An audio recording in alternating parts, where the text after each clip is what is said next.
Having received your AsteRx SBi3, you are probably wondering how to power and connect your receiver.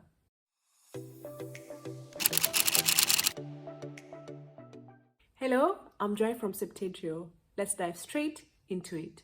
We will begin with the powering of the receiver. There are 3 ways to power the SBi3. The first is by use of Power over Ethernet or PoE switch, by which you can power and connect to the receiver using the same Ethernet cable.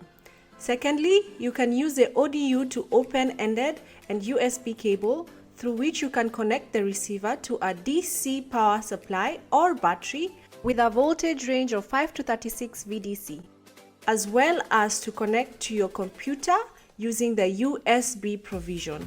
Last but not least, you can use the power adapter, which connects directly into a socket. We have 4 adapter variants available: EU, UK, USA, and Australia.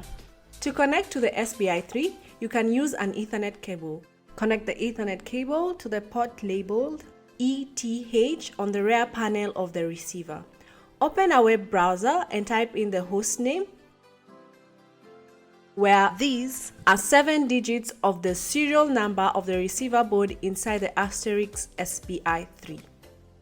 You can also access the receiver through our web user interface by typing in the static IP address you have configured for your receiver. The receiver supports Ethernet over USB feature. Thus, when connected over USB, the IP address allocated to the Ethernet over USB interface is.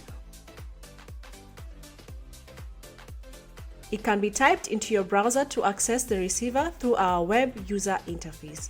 If you are powering the receiver using the power adapter, you may connect to the receiver using the COM1 port or Ethernet cable. Otherwise, you can also connect through COM2 or COM3 port using RX control if powering the receiver through the PoE switch. It may be necessary to use a serial to USB converter if the computer does not have a serial port. Now you should be able to power and connect to your SBi3 receiver. Any more questions? Head over to our website on our knowledge base or feel free to contact us. Thank you for watching.